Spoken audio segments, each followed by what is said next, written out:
dog just stands yonder and sings. That's good. Is it working, babe? Is it live? There's no light on, so it makes me a little nervous. Usually there's a light on this. And it's not on here. Oops. Sorry. Are you able to pull it up? Because it's not showing on here. Stream.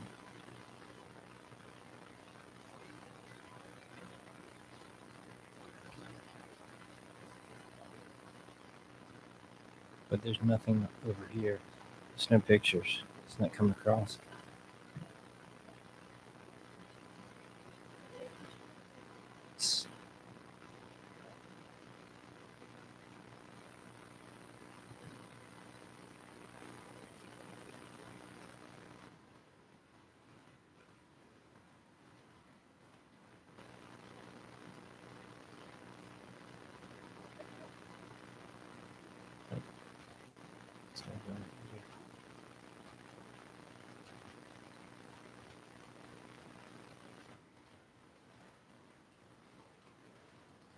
Right, just play with it some. Escape out of there. All right, gang. Ay. We are struggling with the live stream.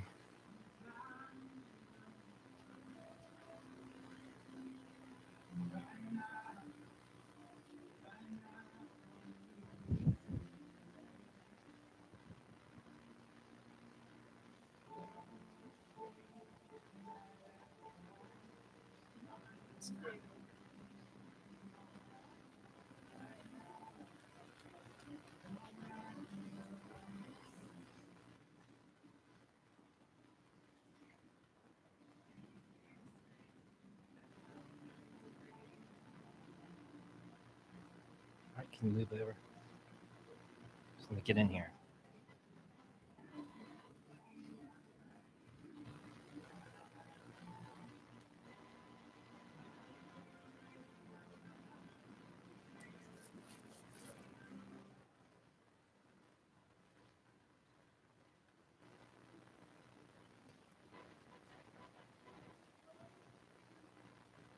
Just go ahead and turn that off. Let's start it back up again. All right. So we're having some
Problem is that they didn't return immediately. They've been gone a long time. Number two is they were worried that the money situation. Maybe they found out that they didn't exchange dollars for that grain. So Dad fixed that. He put in double the amount to pay for the upcoming grain as well as the grain from last. But they're still worried because you don't normally bring people into the governor's home. So they plead with the head of the household and make their case. We're so sorry, we didn't know. The head of the household goes, listen, God's got you. God took care of you. You don't have to worry about this. And so they come in. Joseph is nice and happy. They're feeling like they dodged a bullet. He's feeding them food. I think the word they used was merry. And as we looked at our Bible, some of you may have translated in there or a footnote that says intoxicated. So they were eating and drinking and everything was good, but not so fast. And that's where we're going to be today. Chapter 44, verse 1. Then he commanded the steward of his house, fill the men's sack with food as much as they can carry, and put each man's money in the mouth of his sack, and put my cup, the silver cup, in the mouth of the sack of the youngest, with his money for the gains. And he did as Joseph told him. As soon as the morning was light, the men were sent away with their donkeys. They had gone only a short distance from the city. Now Joseph said to his steward, up, follow after the men, and when you overtake them, say to them, why have you repaid evil for good? Is it not for this that my Lord drinks, and by this that he practices divination? You have done evil in doing this. All right, so bottom line, it looks like Joseph's not done having fun with his brothers. I mean, because obviously his brothers had a lot of fun with him, right? Beating him up, throwing him in a pit, all that good stuff. So he's not done having fun. He gets his servants and he says, hey guys, here's what I need you to do. I need you to go ahead and pack their stuff. And I need you to take this silver chalice, this cup, and I need you to put it in the youngest boy's sack. And so that's exactly what he does. Puts it in his satchel, and the boys go on their way. And they're happy as a clam, aren't they? What did they tell Dad? We will bring Benjamin back. Remember what Judah said? I'll bear the brunt of the punishment if we don't bring him back. But what did Reuben say? He was like, you can kill my sons if I don't bring him back, right? But Judah was like, you can kill me. I'll bear the brunt of the responsibility. So they're bringing him back. They've got grain. All is well. And then they look up and they see Joseph's servants. They probably saw him at the house. And they're riding fast and furious. And they're going, what in the world? And so they see him and they're probably like, hey guys. And the demeanor of these servants have changed dramatically, hasn't it? Absolutely. Now the funny thing for me is that they didn't check their satchels before they left. You remember what happened last time? You would think they would have learned their lesson and they said, we're not doing this again. Let's check our satchels before we get too far and make sure that the money's gone. But they didn't. So they head back. Joseph's servants catch up with them, and they accuse him of stealing Joseph's divination cup. Now, here's the thing. Y'all know that Joseph is a one God kind of guy, right? He's using this as an excuse. And that time and that day, the Egyptians would have a specific cup that they would use for divination. That's what they do, like reading the tea leaves kind of thing. That's what they would do. But Joseph, that was not his bag, but it was a great excuse to accomplish what he wanted to do, and that's to get the brothers to come back. So that's where we are. You're one of the brothers. The servants caught up with you. They're not happy. They're accusing you of stealing something. What you going to do now? Verse 6. When he overtook them, he spoke to them these words. They said to him, why does the Lord speak such words as these? Far be it from your servant to do such a thing. Behold, the money that we found in the mouths of our sacks we brought back to you from the land of Canaan. How then could we steal silver or gold from your Lord's house? Whichever of your servants is found with it shall die. And we also will be my Lord's servant. He said, let it be as you say. He who is found with it shall be my servant, and the rest of you shall be innocent. Then each man quickly lowered his sack to the ground, and each man opened his sack, and he searched, beginning with the eldest and ending with the youngest. And the cup was found in Benjamin's sack. Then they tore their clothes, and every man loaded his donkey, and they returned to the city. Oh boy, they done it now, haven't they? They even laid out their own punishment for having this cup. The one who stole it gets death. The rest of us, servants for life. They even said, they came out of their own mouths, and they're soon regretting these words. And they search the guys from the oldest to the youngest. And so they start with Reuben. They don't find anything. They go to the next guy and the next guy, and they're feeling pretty good, right? Because here's the deal. Once you get past Simeon and Levi's satchels, remember those are the two guys that got all the guys circumcised and then killed all the men in the city and stole their stuff. Once you get past those guys, you're like, okay, those guys I wasn't sure about, but since they don't have it, I think we're good. Because who is the last person they would expect to steal that? Benjamin. Benjamin's the good boy. He's daddy's boy now. He would never do that. But there it is. Now they got to go back, and they got to face the man and beg for mercy. Verse 14. When Judah and his brothers came to Joseph's house, he was still there. They fell before him to the ground. Joseph said to them, "What deed is that you have done?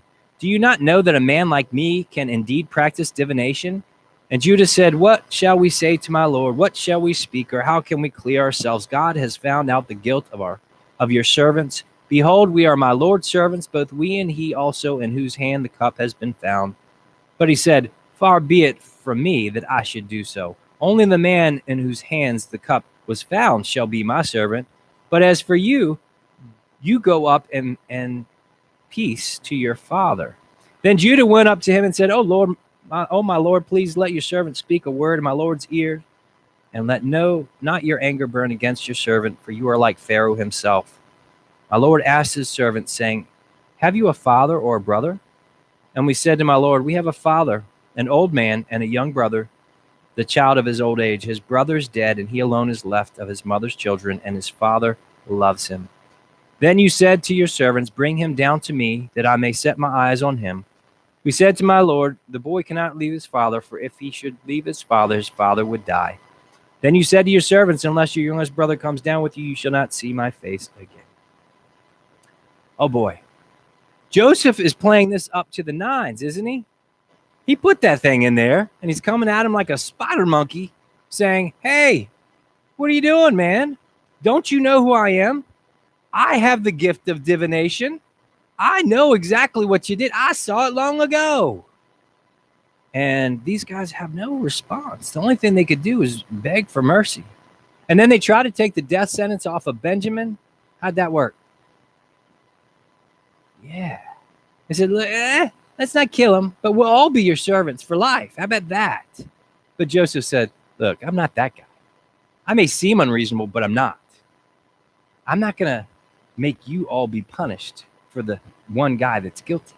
So no, you guys go on ahead. You go home to daddy. I'm just going to take this guilty guy." But man, watch Judah step up. Verse 24. When we went back to your servant, my father, we told him the words of my Lord. And when our father said, "Go again, buy us a little food," we said, "We cannot go down. If our youngest brother goes with us, then we will go down. For we cannot see the man's face unless your youngest brother is with us." Then our servant, my father, said to us, "You know that my wife bore me 2 sons. One left me, and I said, Surely he's been torn to pieces." Who are they speaking to again? Yeah. "One left me, and I said, Surely he has been torn to pieces, and I have never seen him since.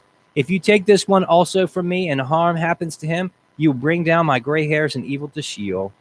Now therefore, as soon as I come to your servant my father, and the boy is not with us, and his life is bound up in the boy's life, as soon as he sees that the boy is not with us, he will die. And your servants will bring down the gray hairs of your servant our father with sorrow to Sheol. For your servant became a pledge of safety for the boy to my father, saying, If I do not bring him back to you, then I shall bear the blame before my father all my life. Now therefore, please let your servant remain instead of the boy as a servant to my Lord, and let the boy go back with his brothers. For how can I go back to my father if the boy is not with me? I fear to see the evil that would find my father." Okay, is this thing even working? It is. Is it coming across on the... So is it on now? Okay. I got one green. Okay, I'm good. All right. So basically, Judah is recounting the story, and we've all read this before. He's recounting the story, the conversation that he had with Jacob. Remember, Jacob was like, "You're not going." Yes, we are. We're not. You're not going. Benjamin's not going with you. He's the last boy I have. If he dies, if I lose him, it's over. It's the end. And so, finally, when the grain's gone and there's nothing left, what does Jacob have to say? All right, guys, you gotta go. And if it happens, it happens, kind of thing. It almost sounds like he was pretty upset.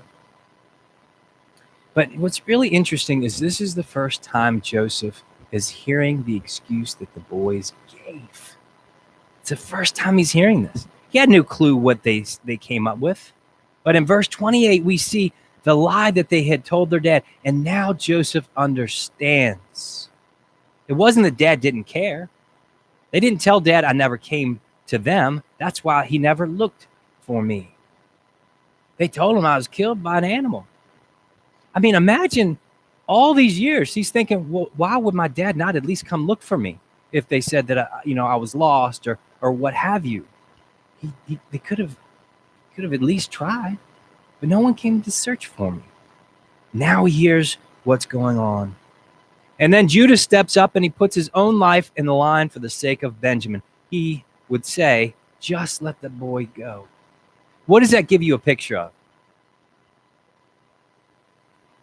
This is a big thing. When we're looking through the book of Genesis, when we are looking through the whole idea of what this book represents, we are seeing all kinds of foreshadowing. We're seeing allusions to our Savior. Judah is stepping up and saying, let me take the place of this boy. In the same way, Jesus stepped in and took our place on that cross. Did he not? And guess whose lineage the Messiah comes from? It's from the tribe of Judah. So Judah's grown up. Y'all remember Judah and Tamar? Yeah, that was a crazy story that we're going, wow, is that chapter in Genesis? He has matured so much, hasn't he? Wow. Chapter 45. Then Joseph could not control himself before all those who stood by him. He cried, make everyone go out from me. So no one stayed with him when Joseph made himself known to his brothers. And he wept aloud so that the Egyptians heard it, and the household of Pharaoh heard it. And Joseph said to his brothers, I am Joseph. Is my father still alive? But I love this part. But the brothers could not answer him, for they were dismayed at his presence. All right. I've shared with y'all time and time again, if we're reading the book of Genesis, or any book for that matter in the Bible, clinically, if we're reading it as if we're reading, American Scientific or National Geographic or something, you're just getting a little plot line here, you're missing out on so much. You got to put yourself in their shoes. What does this look like? What does this look like for Joseph? Everyone's got different emotions at this point. Have you put yourself there with each one? And this is such a fantastic exercise to do when you're reading the story, the prodigal son. Put yourself in all three of those positions. It's a different story from each and every one of perspectives. So here we have Joseph seen what he needed to see. Judah stepped up and said, I will take the place of Benjamin. They may have actually changed. They would never have done that for Joseph. So he cried out in Egyptian for everyone around him to leave. Now, the brothers, imagine again, you're the brothers, and you hear this guy, he's starting to crack, his face is contorting, and he starts saying something in a hurry in Egyptian to all the people that are around him, and they take off. What are you thinking Joseph just said? Get your guns. Yeah, all right. They're thinking, wow, if everyone's clearing out, what does that mean for us? And they didn't understand Egyptian. Was he calling the prison guards? What was happening? But Joseph was so emotional that he could not even hold down his crying to a gentle whimper. I mean, he was crying so loud that even after the people left the room, they could still hear him in the room and in the next room and in the next room. And I bet you, we're talking 20 years of pent up. I bet you that was a really ugly cry. I'm talking like red-faced, snot coming out your nose, can't breathe, so nobody can understand what you're saying. That kind of crying. I bet it was just an ugly cry. All those emotions in there. And he can't control his volume because he can't catch his breath.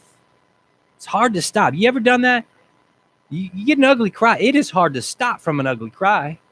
I mean, somebody tries to make you laugh, you go, and it's one of those things. And Joseph is in the midst of this. Joseph finally lets go of the charade, and he tells his brother in Hebrew, first time in 20 years that his brothers have heard him speak in their native tongue. Turn around, Pam. Look out the window and say hi.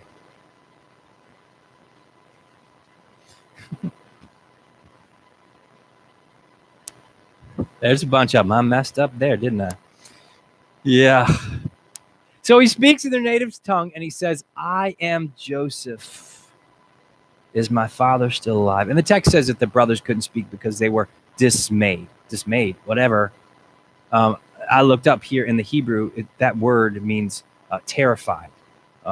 It's the understatement of the year. It's not dismayed. They were imagine you're brothers and you're staring at the guy that you did all that stuff to. Put yourself in their shoe. 20 years earlier, you took the guy's jacket. You beat him to a pulp. You threw him in a well, a pit. And while he's crying to you, you're having a picnic and eating egg salad sandwiches, ignoring his cries.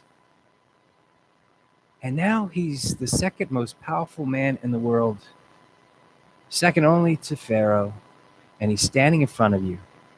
You thought he was gone. You would never see him again. Oh. Yeah. I think at that point, they can't remember anything except for, I'm about to die. The pain that he could inflict on those guys. Ooh. But also, I want you to get another picture from one of the other brothers. Think about Benjamin. Whoa. We don't know if the brothers told Benjamin what happened to Joseph, and I can see why they would. It's to keep him in line, right? Hey, Benjamin, don't mess with us.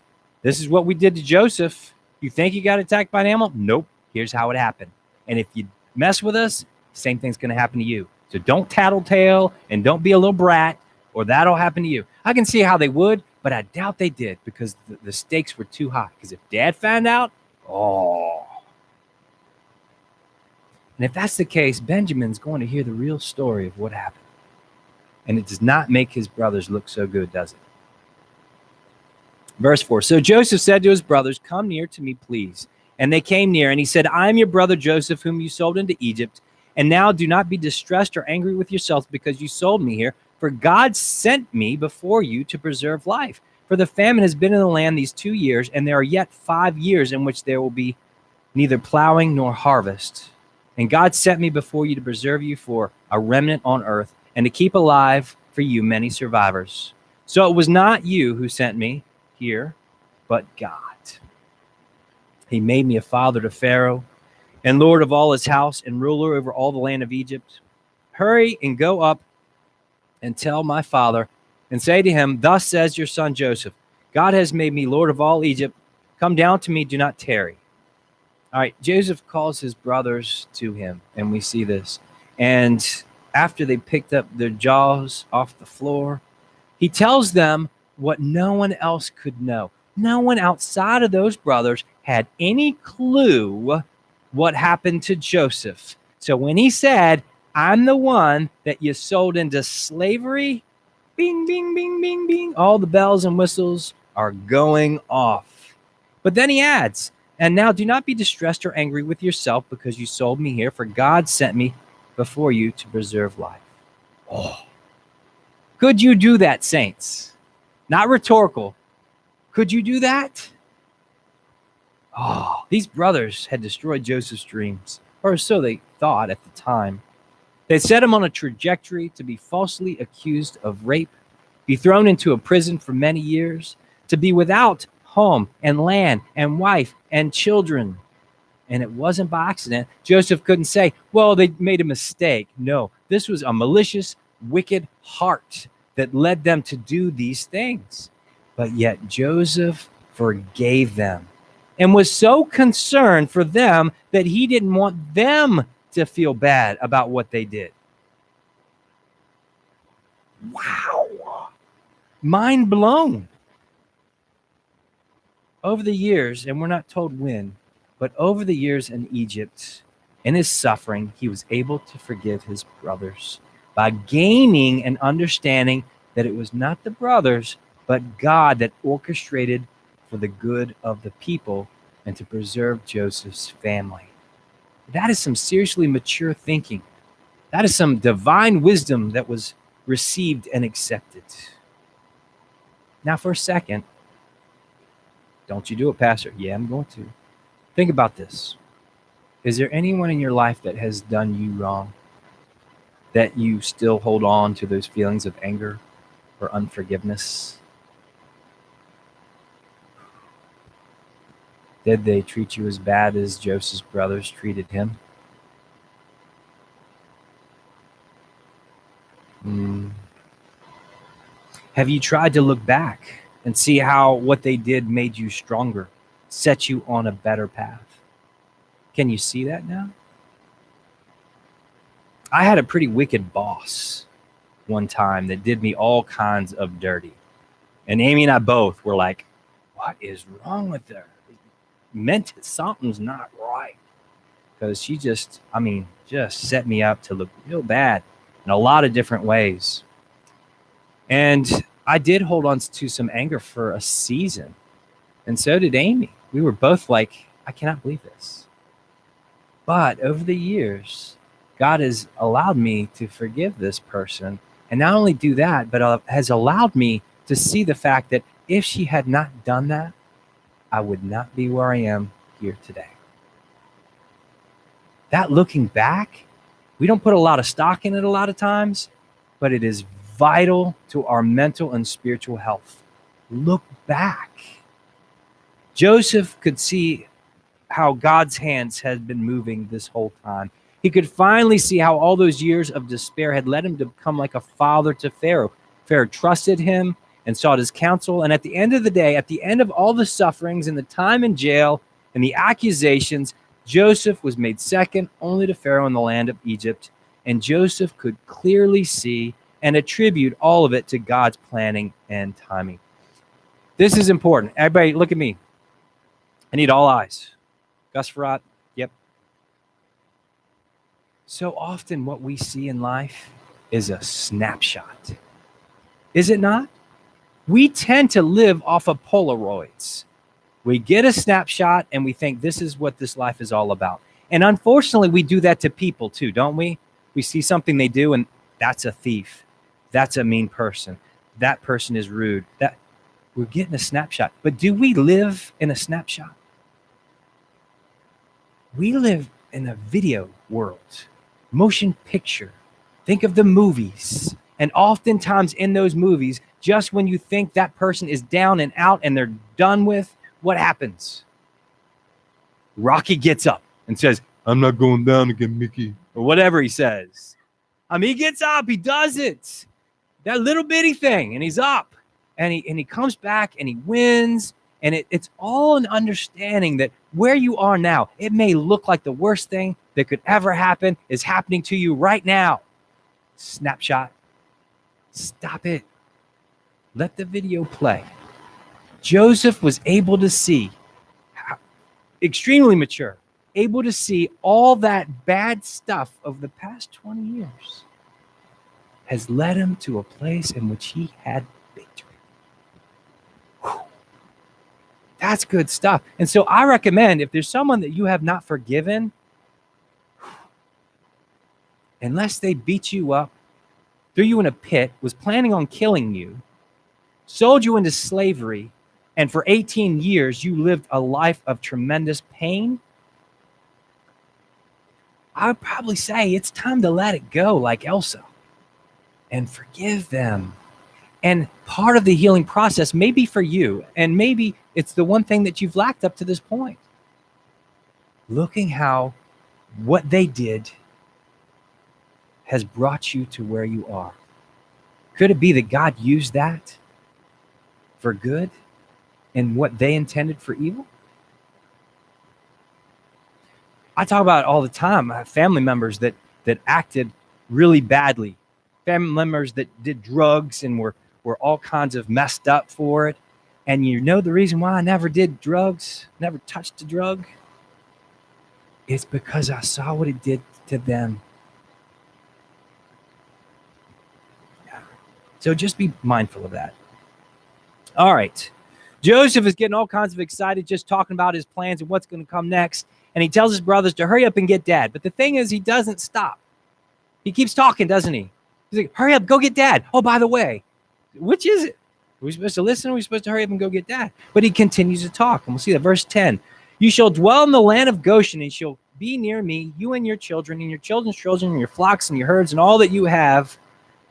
There I will provide for you, for there are yet 5 years of famine to come, so that you and your household and all that you have do not come to poverty. And now your eyes see, and the eyes of my brother Benjamin see, that it is my mouth that speaks to you. You must tell my father of all my honor in Egypt, and of all that you have seen. Hurry and bring my father down here. Then he fell upon his brother Benjamin's neck and wept, and Benjamin wept upon his neck, and he kissed all his brothers and wept upon them. After that, his brothers talked with him. Hurry up. No, let's talk. Joseph has a plan, and he lays it out. He says, I have forgiven you. But not only that, I'm going to take care of you. You're going to come live near me, because guess what? There's 5 more years of this famine that's going to happen. And I'll make sure that everyone in the family is taken care of. And this is a more than words situation, isn't it? How many of y'all don't raise your hands. This is rhetorical. How many of y'all have ever said you're sorry when you did not mean it? How many of you said, I forgive you, and you didn't mean it? Yeah. Well, here, Joseph is demonstrating it's not just words that I'm saying to you. You're forgiven, I'll take care of you. What does he tell them to do? Move near him. Do you want someone that you haven't forgiven to be your neighbor? No. I'll take care of you from afar. But he's bringing his family, those brothers that did him wrong, all the way next to him. And he says, you've seen it from with your own eyes. You've heard it from my own mouth, my own tongue. Get to step and get everyone to come to Egypt. And then we have a big cry fest. We see this, right? Hallmark movies would love to be able to copy this. I mean, it was Joseph's crying all over Benjamin's. It's just crazy. And then he's all over brothers, and they all coming together. It's so sweet. And verse 15 says the brothers talked with Joseph. Now imagine this conversation. How many times did the brothers apologize for what they did? How many times did the brothers blame it on their youth? Blame it on whatever it was? But guess what? Joseph didn't care. He's let it go. He doesn't want to talk about that. He wants to talk about how dad is. He wants to talk about how's their families. He wants to know if dad still walks with a limp. Does he still have that cane, that staff that he walks with? Amazing. Verse 16. When the report was heard in Pharaoh's house, Joseph's brothers have come. It pleased Pharaoh and his servants. And Pharaoh said to Joseph, say to your brothers, do this. Load your beasts and go back to the land of Canaan, and take your father and your households and come to me. And I will give you the best of the land in Egypt, and you shall eat the fat of the land. And you, Joseph, are commanded to say, do this. Take wagons from the land of Egypt for your little ones and for your wives, and bring your father and come. Have no concern for your goods, for the best of all the land of Egypt is yours. Now, this was such a big deal that it hit the ears of Pharaoh. Pharaoh gets involved. Probably the crying was so loud he heard it from his place. But Pharaoh jumps on the emotional roller coaster, and he commands Joseph to go get his family, pack their stuff, come to Egypt. You're going to be set for life. You're going to have the best of land. You're going to have the best of foods. And as a matter of fact, we're going to send you our own personalized royal Egyptian U-Hauls. So he sends them their U-Hauls, and then he adds, have no concern for your goods, because best in Egypt is yours. That's a bit of a mixed message, isn't it? Take the wagons with you, but don't pack your stuff up. What? All right. Pharaoh was trying to say, don't worry about things. You will have everything you need in Egypt. Is that not a message for us today? In a world that it's all about things. Everybody wants the latest, greatest things. They got to have that thing. Yeah. If God said, go here and there and leave your stuff, how hard would that be? Oh, I got to take my photo albums. I got to take my Paula Deen recipe cookbooks. I got to take my canning jars. I got to, whatever it is that you struggle with. If God says go and leave your stuff, how do we feel about that? Missionaries do it every day. Verse 21, the sons of Israel did so, and Joseph gave them wagons according to the command of Pharaoh, and gave them provisions for the journey. To each and all of them he gave a change of clothes, but to Benjamin he gave 300 shekels of silver and 5 changes of clothes. To his father he sent as follows: 10 donkeys loaded with the goods of Egypt, the good things of Egypt, and 10 female donkeys loaded with grain, bread, and provisions for his father on the journey. Then he sent his brothers away, and they departed, and he said to them, do not quarrel on the way. I am confused here. Why in the world is Joseph sending with him a whole bunch of stuff that they're going to have to turn around and pack back up and take with them? It's even more stuff to carry. He's doing it, though. He does that. But either way, Joseph sends him off with an entourage of stuff, and Benjamin gets 5 of everything, doesn't he? Now, in Egyptian numerology, the number 5 means prince. I don't know how that helps in the story, but just thought it's an interesting little piece. And Joseph said, don't quarrel. Why would he say don't quarrel? He may have forgiven them for what they did to him, but he knows their character, the makeup, and maybe he was worried they were going to quarrel over Benjamin got 5 and nobody else got 5, or who's going to tell dad, or even worse, who's going to tell dad that we lied? Verse 25, so they went up to Egypt and came to the land of Canaan to their father Jacob, and they told him, Joseph is still alive, and he is ruler of the land of Egypt. And his heart became numb, for he did not believe them. But when they told him all the words of Joseph, which he had said to them, and when he saw the wagons that Joseph had sent to carry him, the spirit of their father Jacob revived, and Israel said, interesting change here, Israel said, it is enough. Joseph, my son, is still alive. I will go and see him before I die. Picture the scene. A famine in Canaan has just occurred. Everybody's going crazy, making the same old grain patties that you have night after night after night. And you're a neighbor of Jacob's. And everybody's, in the same boat. And suddenly this big royal caravan of Egyptian U-Hauls pull up with all these provisions and people dressed in the fancy Egyptian clothing. What are you thinking? I wonder if they had the lottery back then. I don't know. I'm not quite sure.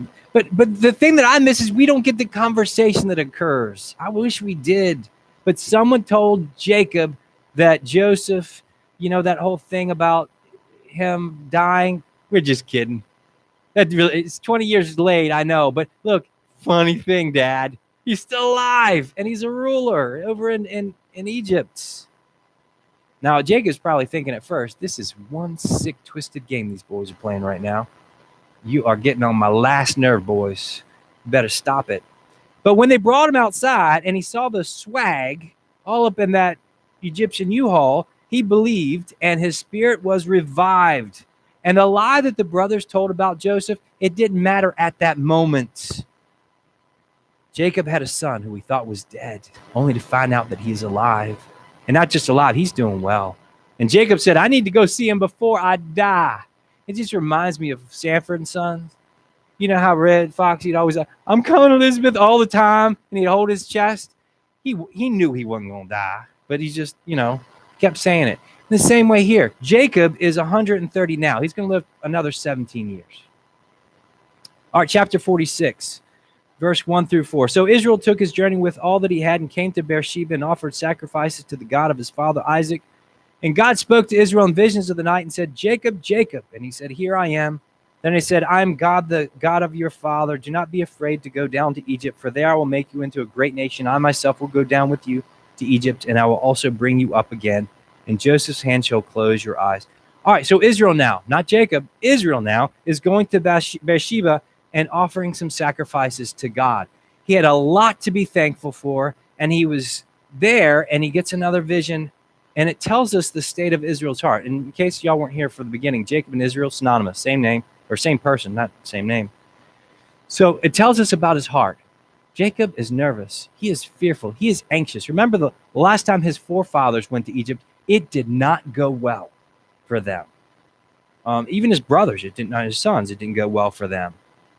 But God tells him not to fear, to go to Egypt. He's not been forgotten, and the promises of him becoming a great nation are still intact. And he tells him, look, I'm not sending you to Egypt, Jacob. Y'all notice that? I'm going with you to Egypt. Whoa. Talk about comfort right there. God is on your side.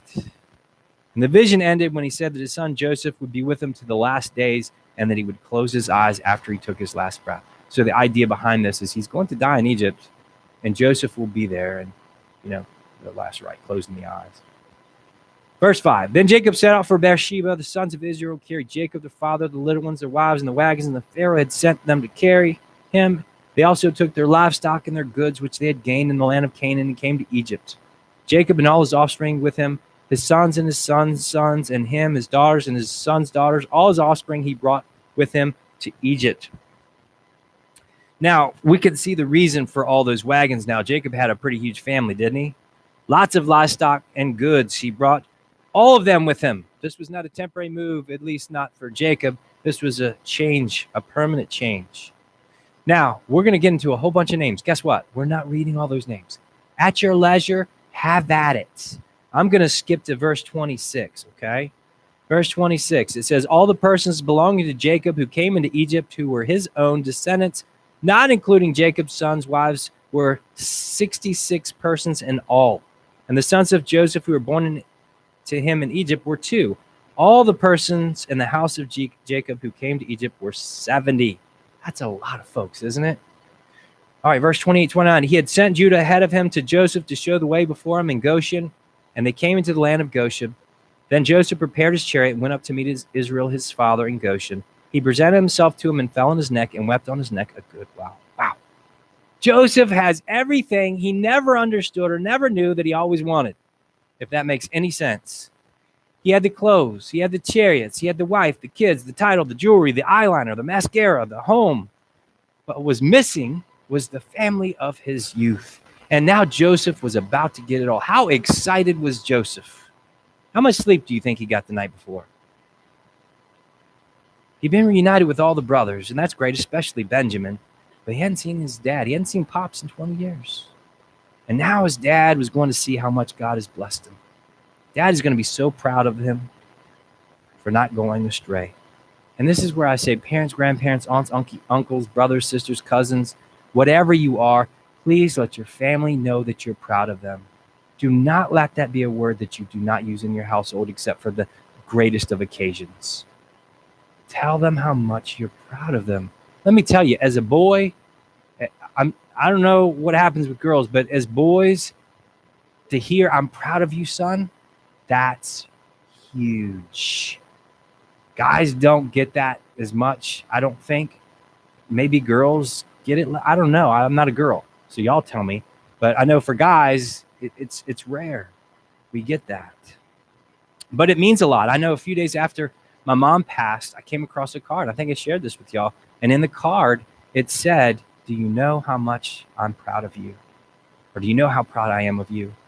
I was like, man, that was the cherry on top of the sundae that I already received in knowing that she was in no more pain and that she will spend her eternity in heaven because she was a believer. And just to have that card is the last thing, because I don't keep cards. I ain't gonna tell you, I throw those things away. I read them, unless they're words of encouragement from like church folks. I keep those in a special file that's my words of encouragement. When I start to get low, I open that file and read those cards. But it was awesome. So Joseph had all the servants working hours and hours and hours upon that chariot, making it shiny, no dirt, had to be regal enough. And he finally takes off to see dear old dad. But before he did, apparently Judah came earlier to get a GPS to see exactly where Goshen was and where they were going to be. But now Joseph sees his dad after all these years, and he fell on his neck, and they cried for a long time. Wow. I think of the story of the prodigal son. Y'all get that picture too? Where that boy ran to dad. Actually, the boy didn't. Dad did. Ran to the son, and he grabbed him, and they just hugged. The boy had all kinds of things he wanted to say. Dad said, shut up, son. That's awesome. Think of all the joy that you and I will have when we're reunited with loved ones that we've lost. They're not lost. They've passed before us in heaven. The joy that we're going to have when we see them. Wow. It's going to be so good. All right, we're going to close out with these last few verses. Israel said to Joseph, now let me die since I've seen your face and know that you are still alive. Joseph said to his brothers and to his father's household, I will go up and tell Pharaoh and will say to him, my brothers and my father's household who were in the land of Canaan have come to me. And the men are shepherds, for they have been keepers of livestock, and they brought their flocks and their herds and all that they have. When Pharaoh calls you and says, "What is your occupation?" you shall say, "Your servants have been keepers of livestock from our youth, even until now, both we and our fathers, in order that you may dwell in the land of Goshen, for every shepherd is an abomination to the Egyptians." Israel was so moved that he made this proclamation: "Now let me die, because since I've seen you face your face and know that you're still alive." This was Joseph's boy, his favorite. All the other boys were causing all kinds of mischief, and Joseph would sit next to his dad and listen to his stories about God, and listen to his stories and life lessons over the years about what he's learned and his mistakes. And he just sat there and listened. And then suddenly he was gone. He believed that his son was dead, and now they're reunited. And think about the whole guilt thing. Have you ever felt guilty for something and you carried that guilt for a long time? Maybe some of you are carrying that guilt now. The guilt that he had was, remember what happened? He sent his son Joseph to go check on his brothers. That's the last time he saw his son. And I'm sure that guilt stayed with him. If I just would have gone myself, if I just would have gone with him, maybe he would still be alive today. But here he is. You think that wasn't a big weight to set down when he saw Joseph? All that guilt gone. But there was still some protocol that needed to be dealt with in this little section here, and we're going to read about this next week, was probably divine wisdom given to Joseph. Joseph separated out his family from the rest of the Egyptians. And we may read this and say, yeah, it's because they were shepherds and the Egyptians saw them as abomination. They were unclean, uncouth. He saw them less than, nasty, dirty, bottom of the barrel kind of folks. Well, I think that God had this plan intentionally so that Jacob's family would not be so close to those Egyptians. They would be far enough away from the Egyptians that they would not be so influenced by their pagan gods and rituals. They could still be God-fearing, the true God-worshiping Hebrews without the influence of the pagan culture. So Joseph intentionally tells Pharaoh that his whole family is a bunch of shepherds. And he even tells his brothers to say the same thing when asked by Pharaoh, and we'll see that next week. So that way they could be separated. It's a smart plan, and it is absolutely going to work. It's fantastic. All right, Saints, thank you for your time and listening to me. I know I was speeding through, but I had a lot to cover. I apologize. But we finished this off. Just be mindful and be thinking about some of these lessons that we learned in this. God's got a plan for you. Y'all know that, right? Absolutely. And even when you think everything is awful, the sky is falling, this is not good, guess what? God is still in control. Even when everyone else counts you out, maybe even count yourself out, God is still in control, is he not? How about that lesson on forgiveness? Is there someone we need to forgive? Shh, Pastor, don't talk about that. Well, I'm going to, because that's part of my job. If there's someone that you need to forgive, take a good hard look. Maybe you're having a tough time forgiving them because you haven't taken a look at how they treated you, how that has led you to be the person that you are today. Let go of that bitterness. Let go of that unforgiveness. You know, that's just a recipe for just anger and just not a happy Christian life. It's that whole unforgiveness and bitterness thing, as they say, is it's like you drinking the poison and expecting someone else to die. It doesn't work. So let it go. Let it go. All right, we got to close. Let's go, Lord, in prayer. Father God, thank you so much for your word, and I thank you for the lessons that we've been taught tonight. Lord, I thank you for such an amazing character in Joseph.